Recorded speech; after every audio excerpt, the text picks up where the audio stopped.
Vamos colocar em pé, vamos ler a palavra do Senhor, livro do Gênesis, capítulo 38.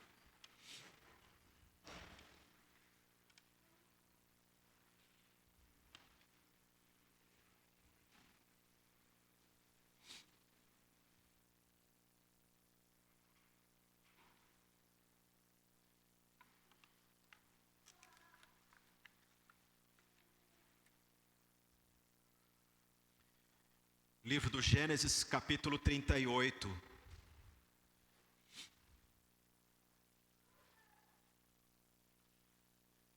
A palavra do Senhor assim nos diz: Aconteceu por esse tempo que Judá se apartou de seus irmãos e se hospedou na casa de um adulamita chamado Hira. Ali viu Judá a filha de um cananeu chamado Suá. Ele a tomou por mulher e a possuiu. E ela concebeu e deu à luz um filho, e o pai lhe chamou Er. Tornou a conceber e deu à luz um filho, a este deu o nome de Onã. Continuou ainda e deu à luz outro filho, cujo nome foi Selá. Ela estava em Quezib quando o teve. Judá, pois, tomou esposa para Er, o seu primogênito. O nome dela era Tamar. Er, porém, o primogênito de Judá, era perverso perante o Senhor, pelo que o Senhor o fez morrer. Então disse Judá a Onã: Possui a mulher de teu irmão, cumpre o levirato e suscita descendência a teu irmão. Sabia, porém, Onã que o filho não seria tido por seu, e todas as vezes que possuía a mulher de seu irmão, deixava o sêmen cair na terra, para não dar descendência a seu irmão. Isso, porém, que fazia era mal perante o Senhor, pelo que também a este fez morrer. Então disse Judá a Tamar, sua nora: Permanece viúva em casa de teu pai, até que Selá, meu filho, venha a ser homem. Pois disse: Para que não morra também este, como seus irmãos. Assim Tamar se foi, passando a residir em casa de seu pai. No correr do tempo, morreu a filha de Suá, mulher de Judá. E consolado Judá subiu aos tosqueadores de suas ovelhas em Tina, ele e seu amigo Hira, o adulamita, e o comunicaram a Tamar: Eis que o teu sogro sobe a Tina para tosquear as ovelhas. Então ela despiu as vestes de sua viuvez, e cobrindo-se com um véu, se disfarçou e se assentou à entrada de Enaim, no caminho de Tina, pois via que Selá já era homem, e ela não lhe fora dada por mulher. Vendo-a Judá, teve-a por meretriz, pois ela havia coberto o rosto. Então se dirigiu a ela no caminho e lhe disse: Vem, deixa-me possuir-te, porque não sabia que era sua nora. Ela respondeu: Que me darás para coabitares comigo? Ele respondeu: Enviar-te-ei um cabrito do rebanho. Perguntou ela: Dar-me-ás penhor até que o mandes? Respondeu ele: Que penhor te darei? Ela disse: O teu selo, o teu cordão e o cajado que seguras. Ele, pois, lhe os deu e a possuiu, e ela concebeu dele. Levantou-se ela e se foi, tirou de sobre si o véu e tornou às vestes da sua viuvez. Enviou Judá o cabrito por mão do adulamita, seu amigo, para reaver o penhor da mão da mulher, porém não a encontrou. Então perguntou aos homens daquele lugar: Onde está a prostituta cultual que se achava junto ao caminho de Enaim? Responderam: Aqui não esteve meretriz nenhuma. Tendo voltado a Judá, disse: Não a encontrei. E também aos homens do lugar me disseram: Aqui não esteve prostituta cultual nenhuma. Respondeu Judá: Que ela o guarde para si, para que não nos tornemos em opróbrio. Mandei-lhe com efeito o cabrito, todavia não a achaste. Passados quase 3 meses, foi dito a Judá: Tamar, tua nora, adulterou, pois está grávida. Então disse Judá: Tirai-a fora para que seja queimada. Em tirando-a, mandou ela dizer a seu sogro: Do homem de quem são estas coisas eu concebi. E disse mais: reconhece de quem é este selo, e este cordão, e este cajado. Reconheceu-os Judá e disse: mais justa é ela do que eu, porquanto não a dei a selar meu filho, e nunca mais a possuiu. E aconteceu que, estando ela para dar à luz, havia gêmeos no seu ventre. Ao nascerem, um pôs a mão fora, e a parteira, tomando-a, lhe atou um fio encarnado e disse: este saiu primeiro. Mas recolhendo ele a mão, saiu o outro, e ela disse: como rompeste saída? E lhe chamaram Pérez. Depois lhe saiu o irmão, em cuja mão estava o fio encarnado, e lhe chamaram Zerá. Agora eu convido você a abrir no capítulo 49 de Gênesis.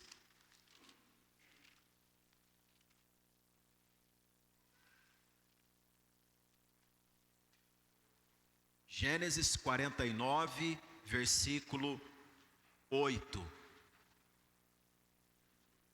É a bênção de Jacó sobre seus filhos. Ele diz a Judá: Judá, teus irmãos te louvarão, a tua mão estará sobre a cerviz de teus inimigos, os filhos de teu pai se inclinarão a ti.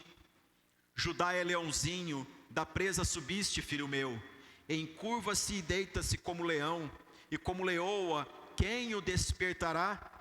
O cetro não se arredará de Judá, nem o bastão de entre seus pés, até que venha Siló, e a ele obedecerão os povos. Ele amarrará o seu jumentinho à avide, e o filho da sua jumenta à avideira mais excelente. Lavará suas vestes no vinho, e a sua capa em sangue de uvas. Os seus olhos serão cintilantes de vinho, e os dentes brancos de leite. Oremos mais uma vez. Senhor, bendito seja o teu nome. Aqui está a tua igreja, ó Deus, sedenta por tua palavra. E eu peço a ti graça para comunicar, ó Deus, a verdade do Senhor ao teu povo. Fale conosco por meio da tua palavra, que todos entendamos a mensagem do Senhor e vivamos para o louvor da tua glória. Assim oramos com ações de graças em nome de Jesus. Amém. Os irmãos podem se sentar, por gentileza. Na semana passada nós meditamos sobre a família de Jacó e como Deus foi gracioso intervindo na história desta família. Uma família que, ao ler com detença, nós podemos imediatamente dizer: essa não é a família que eu gostaria de pertencer. Que família complicada é essa? Que relação era essa entre essas mulheres desta casa? Que relação era essa entre esses homens desta casa? E o último capítulo, que é o capítulo 37, ele é a história que vai encerrar o livro do Gênesis. E esta história, que ocupa a maior parte do livro do Gênesis, é a história de José. José, filho de Jacó. José, mais conhecido como o José do Egito. O homem que Deus usou para livrar o Egito de uma grande fome. O homem que Deus usou para que a família de Jacó não se desintegrasse. E nós aprendemos no último domingo, na mensagem, sobre a graça de Deus intervindo na história de famílias, e principalmente em famílias disfuncionais. Que José foi vendido por seus irmãos, e Deus assim permitiu, porque se José ali permanecesse, certamente a história seria outra, muito pior do que nós imaginamos. José tinha de tudo para permanecer ali. E se você não viu, convido você a rebobinar. Rebobinar é uma coisa do nosso tempo, né? De alguns de nós. A ver a pregação da semana passada. E assim você entenderá quão complicada era esta casa e como que Deus amorosamente interviu e salvou essa família. Mesmo por um ato tão sofrido como esse que José passou, de ser vendido pelos irmãos, Todavia, Deus estava por trás dos bastidores, cuidando de José e cumprindo a sua palavra. O que ele prometeu a Abrão: em ti serão benditas todas as nações da terra. Deus não permitiu que uma família complicada interrompesse seu plano. Ele restaurou essa família. Restaurou essa família. E como nós conhecemos o início, o meio e o fim da história de Israel, nós então podemos ler esse texto aqui e aprender coisas valiosas. E hoje eu gostaria de conversar com vocês sobre o valor da integridade. O valor da integridade. Esse texto que nós acabamos de ler, ele é autoexplicativo, ele é histórico. E à medida que nós lemos, o cenário vai sendo montado, e aqui já dá uma minissérie só esse capítulo. Nós ficamos maravilhados em como a história do povo de Deus, ela é narrada e ela tem eventos, acidentes que poderia levar, no português claro, uma família toda para o buraco. Mas Deus é gracioso. Primeiramente, notem vocês que quando Moisés, ele é inspirado pelo Espírito Santo, ele está escrevendo a história do Gênesis, ele começa falando da história de José, que foi vendido por seus irmãos. Logo depois, é como se ele colocasse uma grande vírgula nessa história e dissesse para o povo de Israel o seguinte: eu vou contar para vocês o que aconteceu ao irmão de José agora, para que vocês saibam o encerramento dessa história, quão importante ele é.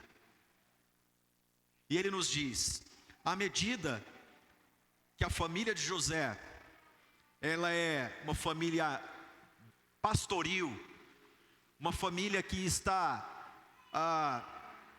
trafegando, viajando pela terra prometida, como os patriarcas fizeram. Eram nômades, visitando de lugar a outro, buscando melhores pastos. E como esses irmãos invejosos venderam um irmão inocente para um povo estranho, para uma outra língua, para passar por momentos dificílimos, há um desta família que não foi vendido, mas que ele voluntariamente sai da casa do pai. Ele sai por conta própria. E ele não sai para constituir família com pessoas que honravam a Deus. O texto começa nos dizendo, primeiramente, da realidade perigosa que há se uma pessoa, ela intenta construir a sua vida fora daquilo que está sendo organizado por Deus. Eu gostaria que vocês se lembrassem do seguinte: o Gênesis é um livro dentro de um outro livro que é o livro da lei de Deus. Os primeiros 5 livros, Gênesis, Êxodo, Levítico, Números e Deuteronômio, é como se fosse o primeiro capítulo deste livro, deste grande livro. E quem está lendo este livro é justamente o povo de Israel, que foi liberto por Deus do Egito, atravessou o Mar Vermelho a pé enxuto e está no deserto a caminho da terra prometida.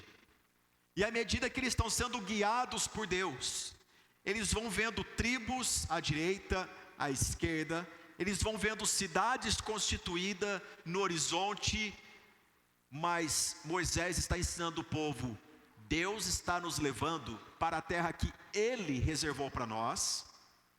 Nós somos um povo propriedade exclusiva de Deus, e Deus nos ordenou que nós não nos misturemos com estes outros povos que nós estamos vendo, porque eles já deram as costas para Deus lá atrás, há muito tempo.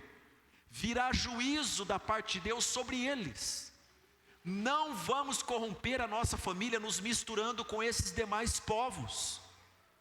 E o livro do Gênesis vai ensinando em cada uma dessas histórias quão terrível era para uma pessoa se ela desobedecesse à lei de Deus e se vinculasse aos povos da terra de Canaã. E então o texto começa dizendo dessa forma: aconteceu por esse tempo que Judá se apartou de seus irmãos. Meus irmãos, aqui está o primeiro ponto desta mensagem sobre o valor da integridade que nós precisamos revisitar. É que aqui não é uma história de alguém que está empreendendo uma vida nobre por conta própria. Esta menção, ela é uma menção de alguém que está se desligando da família da aliança. Deus fez aliança com Abraão e jurou pelo seu próprio nome abençoar a Abraão e a sua descendência. E aqui nós vemos um descendente de Abraão saindo desta família. Vocês conseguem ver a gravidade deste assunto? Como é terrível para essa situação. Deus chamou um homem para que através deste homem uma família fosse construída, através dessa família um povo fosse construído, e através desse povo viesse o Salvador, Jesus, em quem todas as nações da terra seriam abençoadas. Mas há uma pessoa aqui que está saindo dessa família. O texto não nos diz os motivos. Alguém pode dizer assim: ele deveria ter suas razões. E tomando por base o que nós ouvimos a semana passada sobre a família de Jacó, era uma família complicada e que dava razões para qualquer um aqui sair. É verdade. Família difícil. Quem não tem? Não existe família fácil, gente. E não existe família perfeita. Todas as famílias têm um background complicado. Todas. Agora, a solução da família não é você dizer: eu vou me apartar, vou deixar eles aí, e eu vou me aliar a alguém do mundo, porque tem gente do mundo que é melhor que gente no meio do povo de Deus. É isso que Judá está fazendo. O texto nos diz: Judá se apartou de seus irmãos e se hospedou na casa de um adulamita chamado Hira. Adulam era uma importante cidade cananita. O texto está dizendo que ele trocou a casa de Jacó pela casa de um homem que não temia a Deus. E aqui por 3 vezes nós temos nessa história esta expressão entre Judá e Adulam, Judá e Hira de Adulam. Uma pessoa, quando ela se aparta da presença de Deus, da comunhão do povo de Deus, e ela se filia a alguém que não teme a Deus, ela está cometendo já o primeiro grande erro da vida para se desintegrar. Qual é o valor da integridade? Altíssimo. Por integridade eu quero dizer sobre honra. Por integridade eu quero dizer sobre retidão de vida. Não estou falando de bons costumes apenas, eu estou falando de um coração reto na presença de Deus. Essa mensagem ela é assaz importante, meus irmãos, porque nós vivemos uma época em que honradez, integridade, caráter são palavras que as pessoas cobram nos outros e menos em si. São palavras que as pessoas muitas vezes elas, por não encontrar nos outros a quem elas querem observar, elas dizem: como lá não tem, aqui também não precisa ter. E os nossos filhos estão crescendo, vendo e acompanhando homens que não têm compromisso algum com a integridade. Os heróis dos nossos filhos são os atores, os heróis dos nossos filhos são os jogadores, os heróis dos nossos filhos são pessoas que estão cometendo atos vergonhosos. Pessoas que crescem na sociedade na fama, no dinheiro, menos na honra. Jogadores que pagam fortunas para que prostitutas saiam de um lugar do mundo e vá atendê-los em outro canto do mundo. Atores que casam para sair na capa da revista e dali a alguns dias estão desfazendo o casamento. E as pessoas dizem: nossa, mas que honra há em casar.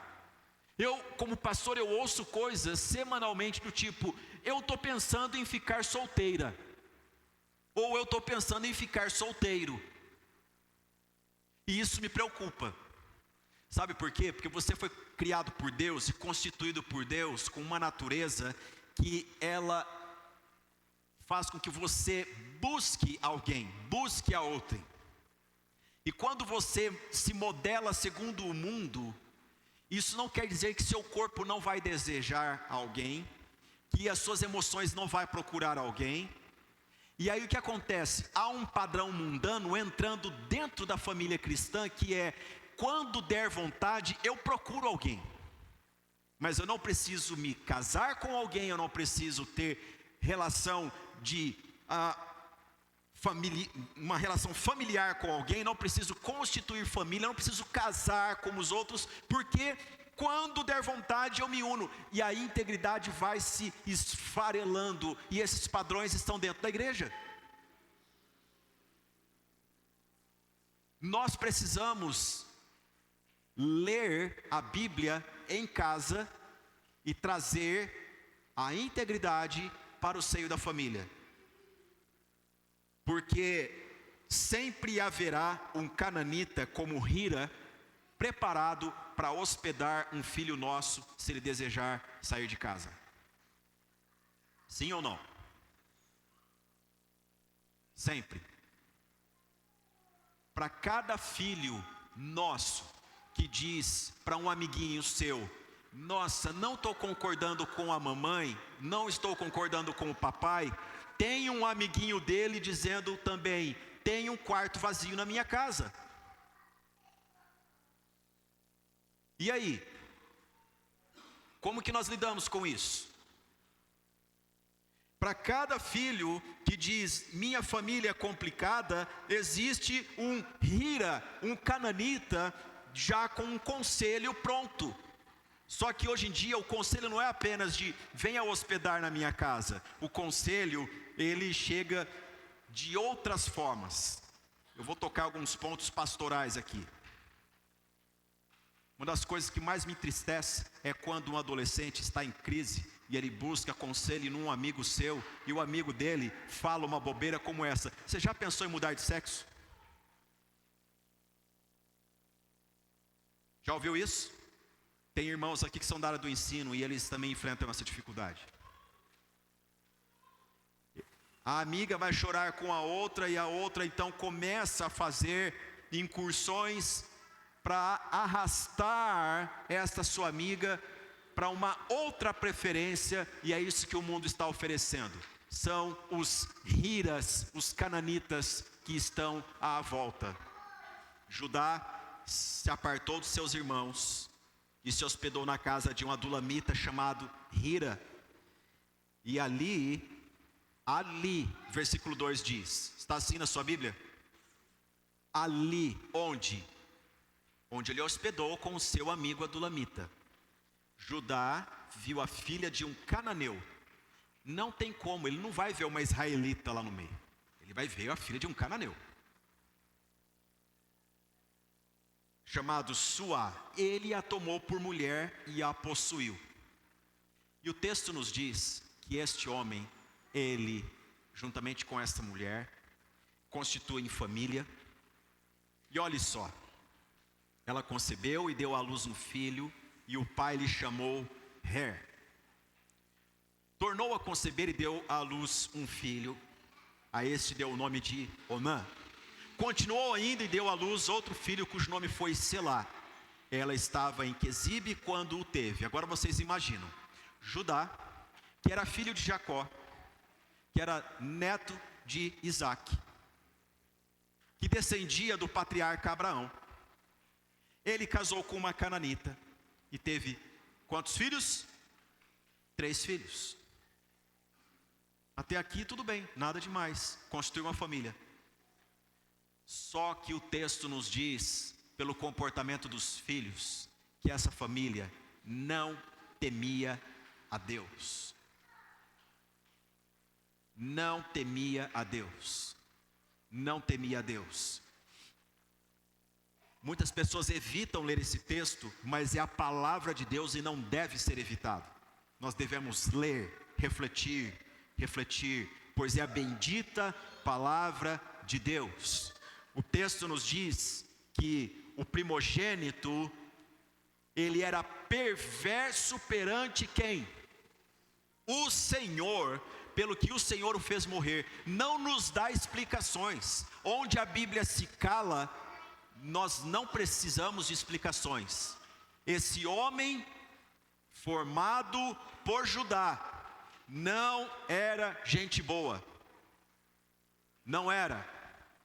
O irmão dele tinha uma responsabilidade familiar. A lei do levirato funcionava como? Para que as famílias não sumissem do mapa, para que as famílias elas continuassem.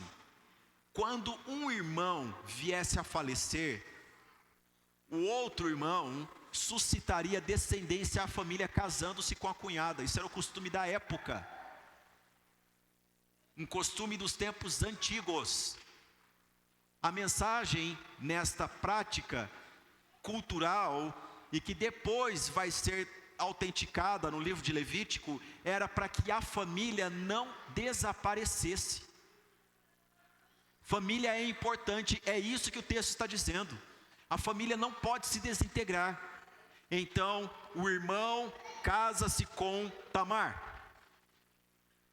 Todavia, ele é egoísta e ele não quer compromisso familiar e ele não cumpre com o mandato dele no ambiente familiar e por isso ele morre. Ele não suscita descendentes a esta família segundo o compromisso que ele assumiu. Irmãos, esse texto nos fala sobre honra e nos fala sobre compromisso em família. Esses homens morrem por serem perversos diante de Deus, porque eles trazem Canaã para dentro do coração. E Judá é o pai. Judá, o filho de Jacó, criou uma família assim. Dá para acreditar num negócio desse? Geralmente a gente ouve sobre Judá e nós não estamos errados. Jesus é o leão da tribo de Judá. Que bênção, que ótimo. E ele verdadeiramente é. E eu vou explicar até o fim da mensagem. Mas nós precisamos entender que Deus também teve de intervir na vida de Judá. Teve de intervir na vida dele. Porque ele era o tipo de pessoa, minha vida, minhas regras. E não dá certo. O texto então continua nos dizendo que Onã pecou. Verso 10 diz: isso porém que fazia era mal perante o Senhor, pelo que também a este fez morrer. O pecado dele, ele não coabitava com a sua esposa. Agora ela não era cunhada, agora ela era esposa dele. Ela era esposa dele. Ele não suscitava descendentes como ele havia colocado a sua honra nesse compromisso. Vou me casar com ela, vou fazer a nossa família existir, não sair do mapa, mas ele não honrou este compromisso. Então, começa uma história triste. A Bíblia nos ensina, Tiago nos diz em sua carta, que a religião verdadeira é acolher ao órfão e à viúva. E isso desde sempre, meus irmãos, no meio do povo de Deus foi praticado. Isso desde sempre Deus requereu do seu povo. Só que quando Judá vê que o seu segundo filho, casado com Tamar, morre, ele julga errado. Eis o que ele pensa: essa mulher é o problema. Está assim na sua Bíblia? Versículo de número 11. Veja o versículo 11. Então disse Judá a Tamar, sua nora: permanece viúva em casa de teu pai, até que Selá, meu filho, venha a ser homem. Pois disse: para que não morra também este, como seus irmãos. Assim Tamar se foi, passando a residir em casa de seu pai. Quem era ela? Ela era nora de Judá. Ela agora fazia parte da família dele. O que ele está fazendo? Ele está dizendo: essa mulher é o problema, é ela que está matando meus filhos. Só que o texto está dizendo que os filhos morreram por serem perversos perante Deus, por serem homens que não agradavam a Deus. E ele está dizendo: o problema é Tamar, e ele despreza essa viúva e não socorre ela. Aí eu faço um exercício aqui. Imagine você, mulher, no lugar desta mulher aqui, enlutada, lágrimas no rosto, coração quebrado, porque 2 maridos se foram e alguém julga errado. E ela é uma mulher cananita. Vai para sua casa. E o texto nos diz, versículo 12: no correr do tempo, morreu a filha de Suá, mulher de Judá. Agora ele ficou viúvo. E consolado Judá, subiu aos tosqueadores de suas ovelhas em Timna. Ele e quem? Ele e quem? Hira, seu amigo adulamita. Pela segunda vez, o amigo aparece na história. E o seu amigo era de onde? Da terra de Israel? Era um homem da descendência de Abraão? Era um homem temente a Deus? Não, era um homem daqueles povos que Moisés estava ensinando: não tenham comunhão com eles, não tenham comunhão com eles. Moisés está contando essa triste história, ensinando Israel: eu vou contar para vocês por que vocês não devem se misturar com esse povo, porque olha o que uma simples amizade com um cananita fez com Judá. Povo de Deus, em nome de Jesus, olha aqui para mim. Você avalia as suas amizades?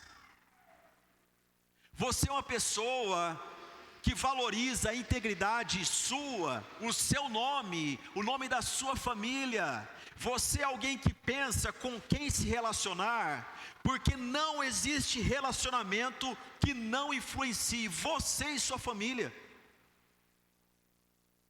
A palavra do Senhor nos ensina para nós fugirmos de toda a aparência do mal. E há certas amizades que nem um happy hour você pode dar para elas, porque podem destruir famílias. Homens, cuidado, eu vejo casamentos terminando por causa de suspeitas em celular. Não é nem por atos, mas por suspeitas. Cuidado. Eu já vi brincadeiras de amigos, entre aspas, fazer com que casamentos se desfaçam. Cuidado, tenha padrão, tenha critérios para suas amizades. Judá é um homem que se aparta dos seus irmãos, ele sai da família da aliança, ele se alia a um cananita, e esse cananita é quem apresenta mulher para ele, é quem leva ele para passear quando ele está enlutado, é quem vai com ele para trabalhar. Nós precisamos revisitar esse tema, gente. Quais são os critérios que nós temos para as pessoas ao nosso lado?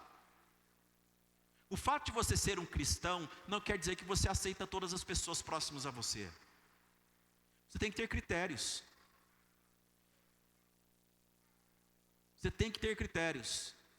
Tem gente que não apenas queima, mata. Você tem que ter critérios. Judá vai com seu amigo e nesta incursão dele, enquanto ele está enlutado, comunicaram a Tamar, sua nora: olha, teu sogro sobe para a região, a trabalho. E ela então pensa: chegou a hora. Chegou a hora, porque ele me casou com o primeiro filho. Aquele homem era perverso diante de Deus, ele morreu, e a culpa foi minha. Ele me casou com o segundo, também era perverso diante de Deus, morreu. E aí, ao invés de me casar com o terceiro, para que eu não ficasse no opróbrio, ele me dispensou de casa, e o terceiro já cresceu, já está robusto, eu estou à deriva na vida, e ele ainda tem a capacidade de vir trabalhar na região. Então ela se veste como uma prostituta cultual, e ela fica no caminho. E Judá, veja o versículo 15, vendo-a Judá, está escrito assim na Bíblia, vendo-a. Tiago diz: alguém ao ser tentado, não diga de Deus sou tentado, porque o homem é tentado por suas próprias concupiscências. Concupiscência significa desejos do coração, desejos exacerbados e desejos ocultos. Os seus olhos enxergam aquilo que você carrega no coração. Seus olhos enxergam aquilo que você carrega no coração. Por isso que Jesus disse, quando os fariseus disseram: seus discípulos não lavam as mãos para comer? Eles vão no meio do caminho pegando comida e já vão levando à boca, não fazem o ritual para comer. Jesus fala: não é o que entra que contamina o homem, mas o que sai, porque do coração procedem os assassinatos, os adultérios, a cobiça, a mentira. É do coração que emana tudo isso. E Judá enxerga segundo o que ele carrega no coração. Teve-a por meretriz, pois ela havia coberto o rosto. Ele primeiro saiu de casa, ele fez amizade com o cananita, depois ele menosprezou a viúva que estava sob os seus cuidados, e agora ele enxerga uma mulher como meretriz. Então ele se dirige a ela no caminho e diz: vem, deixa-me possuir-te, porque não sabia que era sua nora. Ela então diz a ele: que me darás para coabitares comigo? Aqui é uma conversa dos tempos antigos sobre o que acontece nos nossos dias. Quanto é o programa? Quanto é o programa?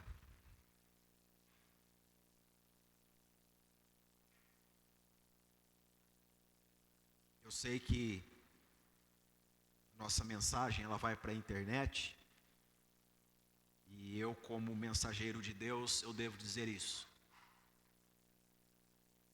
Meu compromisso é com o Deus Santo. Não troque a tua honra por 5 minutos de prazer. Pode te custar muito caro. E por toda a tua vida, você pode levar essa mancha no teu coração, na tua identidade. Não troque. Mesmo que você possa pagar, mesmo que o preço seja acessível, não troque. Dê valor à integridade. Dê valor à integridade. Jovens, ouçam isso em nome de Jesus. O mundo está como está, porque os homens pararam de valorizar a integridade de vida. E os homens culpam outros homens do estado do mundo, dizendo: o problema é dos que estão no poder. O problema é de quem está lá. Só que nós, todos os dias, nos vemos no espelho e não oramos como Davi: purifica-me, Senhor. Trata o meu coração, Senhor, para que eu não viva segundo Canaã, para que eu não viva segundo os homens de Adulam, para que eu não viva como os cananitas vivem. Eu sou teu, eu preciso ter integridade no viver. E eu vou dizer algo a vocês, pais, em nome de Jesus, ensinem seus filhos sobre a sensualidade dos nossos dias, porque tudo onde nós colocamos os olhos, o que há é sensualidade. E a palavra de Deus nos adverte que a sensualidade, e Provérbios nos diz isso, ela tira o juízo da pessoa.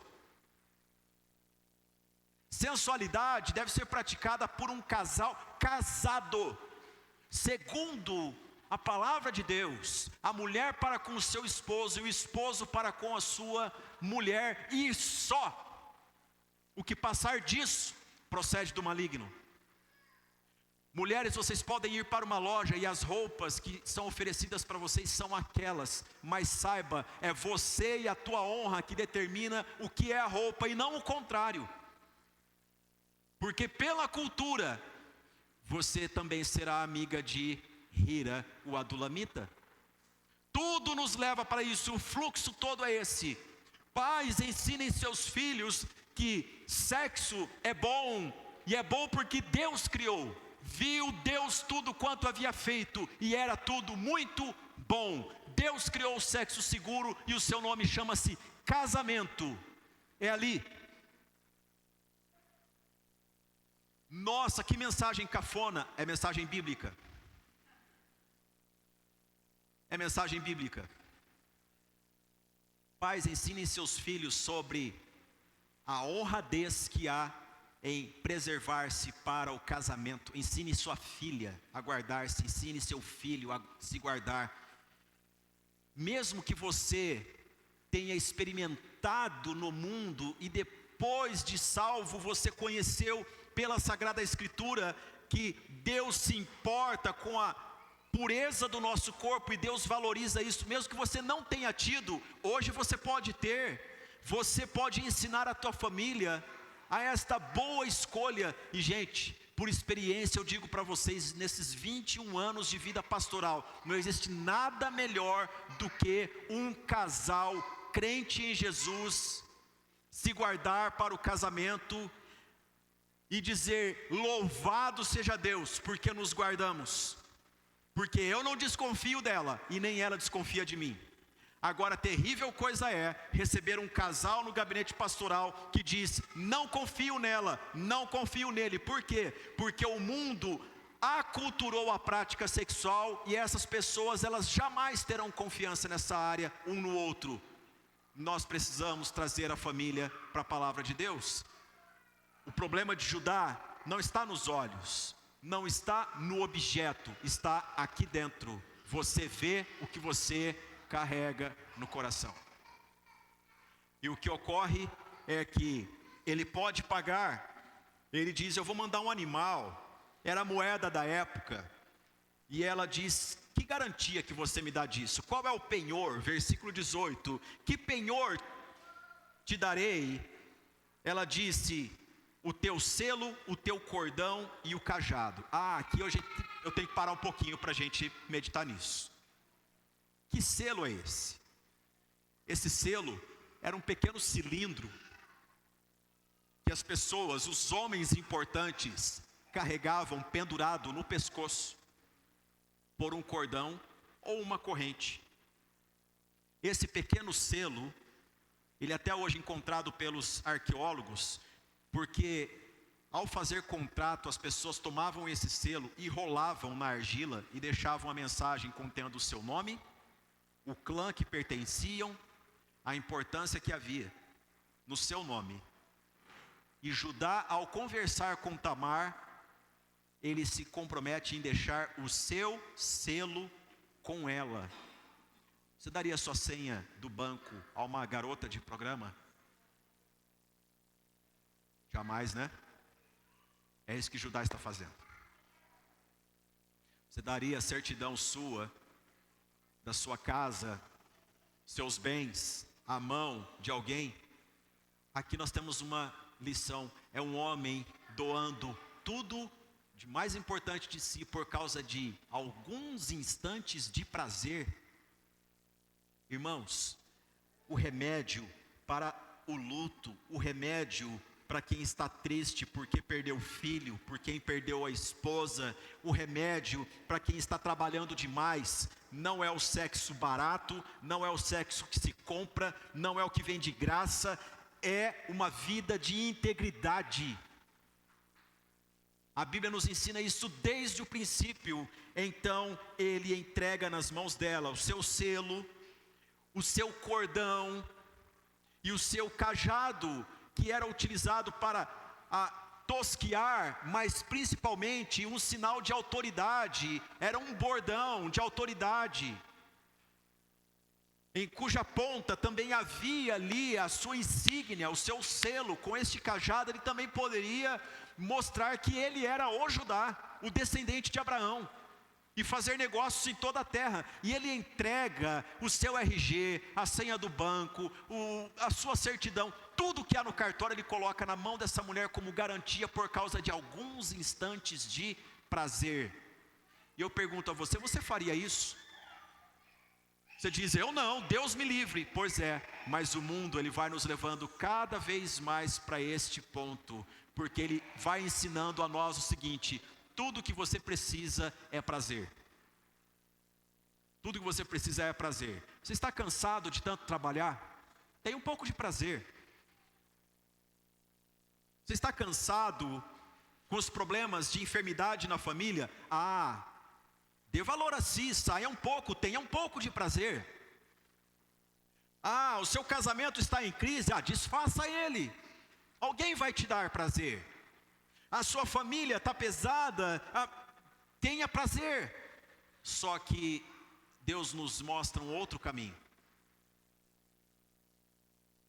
Deus nos mostra um outro caminho, o caminho da honra, da integridade, porque esse prazer aqui custa caro. Nós estamos lendo essa história depois de quase 4.000 anos dela, e ela tem uma grande lição para nós.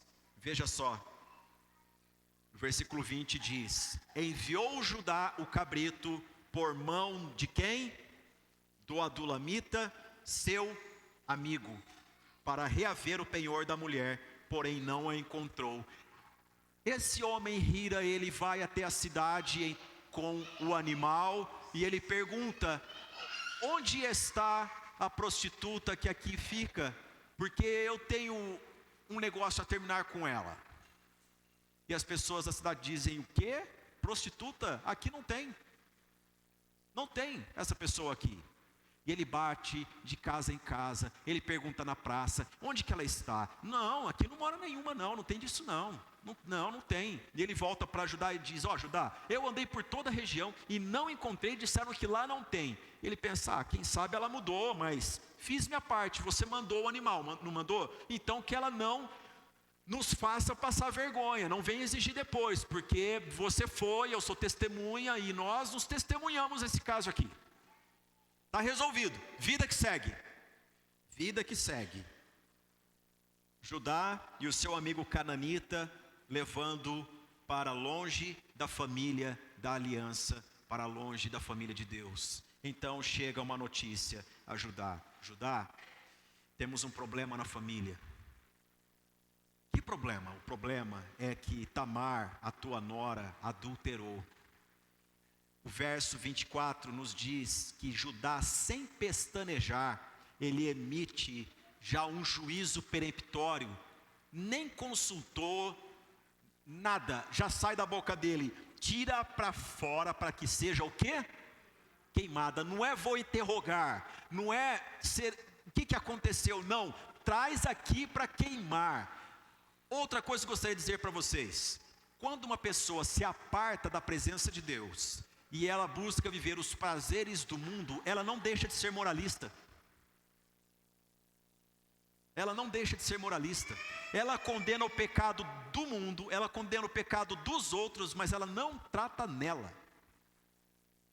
E se alguém disser: olha, fulano ali pecou, mas ele tem na hora um argumento para dizer: tira para fora, vamos apedrejar, vamos conversar sobre esse negócio aqui.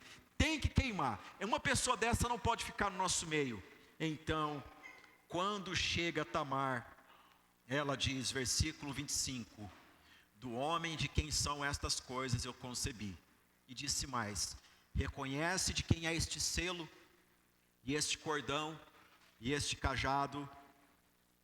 Reconheceu-os Judá e disse, mais justa é ela do que eu. E quer dizer essa frase? Essa frase quer dizer duas coisas.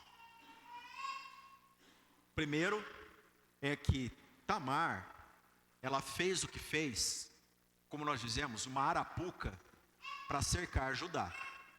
E deu certo. Só que o que realmente esse texto aqui está nos ensinando é um contraponto ao início do capítulo. Porque Judá, ele se apartou dos seus irmãos. Ele se apartou dos seus irmãos ao ponto de colocar o selo da família nas mãos de uma garota de programa que ele julgava existir. Só que Tamar, que era legitimamente agora da família de Judá, ela não se apartou da família. Por isso ele diz, mais justa é ela do que eu. Pastor, qual é a prova disso? A prova disso é que esse caso, que tinha de tudo para ser o caso mais vergonhoso e levar também essa família à destruição, Deus, ele entra na história e ele diz, eu não vou deixar a vergonha ser contada, eu vou mudar o curso da história. E é desta família que vem o rei Davi. É desta família que vem o rei Ezequias. É desta família que vem nobres e príncipes, e é desta família que nasce Jesus, o Salvador. E na genealogia de Jesus você lê que Tamar gerou de Judá, Pérez e Zera. Jesus entrou na história dessa família e mudou ela. Gostaria que você lembrasse do seguinte: 3 coisas que nós aprendemos com essa história de Judá. Primeiro, não se desligue da família do povo de Deus. Tudo começou assim com Judá. Ele se apartou de seus irmãos e se filiou a um adulamita chamado Hira. Igreja não é perfeita. A igreja perfeita está na glória com Jesus. E nós teremos dificuldades uns com os outros. Mas assim como o ferro afia o ferro, assim o homem a seu irmão, diz a palavra. Judá, não deixe seus irmãos. É a família da aliança. Deus há de redimir essa família. O Deus que prometeu a Abraão, a Isaac, a Jacó, ele também vai entrar no meio desses irmãos aqui e vai ajustar todos eles. Segunda coisa que nós aprendemos: não seja amigo de quem não teme a Deus. Faça uma asepsia dos seus amigos. É melhor você ser radical com as suas amizades do que elas cortarem você pela raiz da sua honradez. Terceiro, não venda sua honra por nada. Judá chegou ao ponto de colocar o selo da família na mão de uma mulher que ele julgava ser. Agora, Gênesis 49, nós temos a conclusão mais linda dessa história. Sabe qual é? Imagine Judá com esta pecha vergonhosa, o homem que não tratou bem a viúva dentro da sua casa, que a oprimiu, que depois a teve por meretriz, que depois quis usá-la para o seu prazer, 2 filhos nasceram dele, e este homem por onde vai, dizem, lá vem Judá. Que Judá? O filho de Jacó. Quem é ele? O Judá de Tamar. Ah, sei quem é. Lembra-se do que ele fez? Claro, todo mundo sabe. E Judá, imagine Judá voltando, meu Deus, o que eu fiz? O selo da minha família, o cajado, o bordão, eu perdi. E cajado, meus irmãos, símbolo de autoridade, perdi. E agora, que será? Como vai ser isso? Que história que eu tenho na minha própria vida agora? Que rótulo que aderiu a mim, ao meu caráter? Mas então, Deus adentra essa família, e o Senhor não fala de bordão, de cajado de pastoreio para Judá. O Senhor fala com Judá em Gênesis 49, versículo 10, sobre cetro.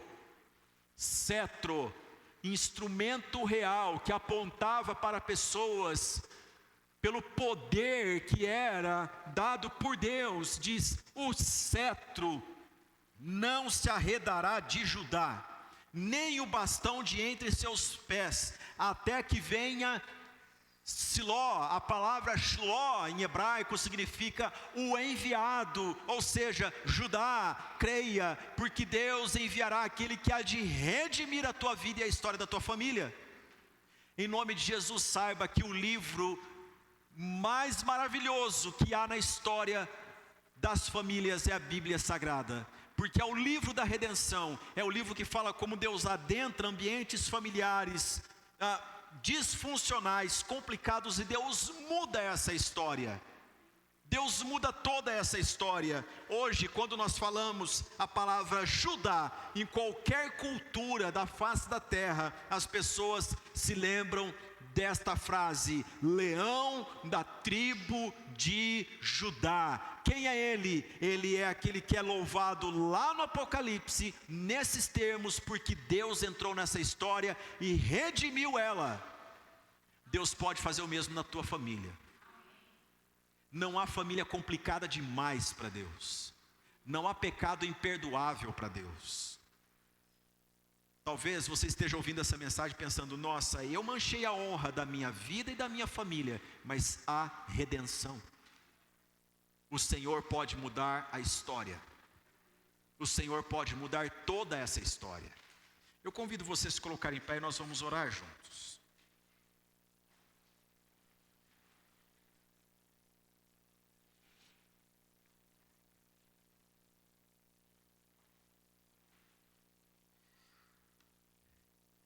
Eu lhe convido a fechar os olhos, curvar a fronte e a meditar quão importante é você, sozinho, tomar a decisão de viver uma vida honrosa na presença de Deus, perante os homens dessa cultura. Não se aparte dos seus irmãos e se filie a um homem que não tema a Deus.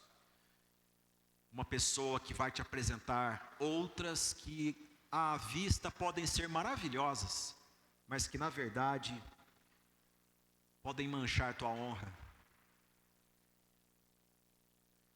Não pense que o Deus da aliança, Ele vai interromper a aliança por causa dos homens. Não, Ele jurou pelo seu próprio nome. E esse Deus tem poder para tratar a história toda de uma família. Talvez você diga: eu cometi um ato vergonhoso, mas o sangue de Jesus é poderoso para lavar-nos e nos remir de toda impureza. Entregue sua vida a Cristo. Peça para Ele limpar teu coração, limpar as suas vestes. Ele te tornará mais alvo que a neve. E se Jesus voltar hoje, você certamente o abraçará. Dê valor a si, dê valor à sua família. Não troque a tua honra, não troque a tua integridade por nada. Oremos. Amado Deus, graças te damos por esta noite, pelo momento maravilhoso na tua casa, na tua presença, ouvindo a tua palavra. Ó Deus, ajuda-nos a viver o padrão de integridade de Cristo Jesus. Ensina-nos a viver uma vida santa para o louvor da Tua glória. E Senhor, onde houver alguém nessa noite dizendo, eu não tive essa vida, minha história não é contada assim.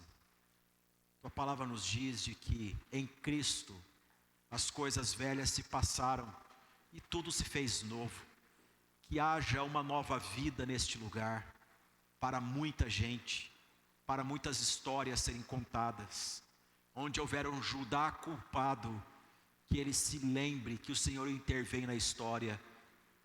Mesmo quando não merecemos, mesmo quando a vergonha é terrível, o Senhor muda o curso da história. Senhor, Tua palavra também nos diz de que o Senhor converte o coração dos pais aos filhos e dos filhos aos pais. Não queremos que nossos filhos se percam como os primeiros filhos de Judá. Foram perversos perante o Senhor. Ó Deus, ajuda-nos a guiar os nossos filhos no temor do Senhor. Que eles esperem no Senhor. Que eles tenham hábitos do povo de Deus. Que eles sejam formados no caráter, pela graça do Senhor e não pela cultura daí de fora. Senhor, nós entregamos nossa vida e nossa família nas Tuas mãos, para a glória do Teu nome. Assim oramos em nome de Jesus. Amém.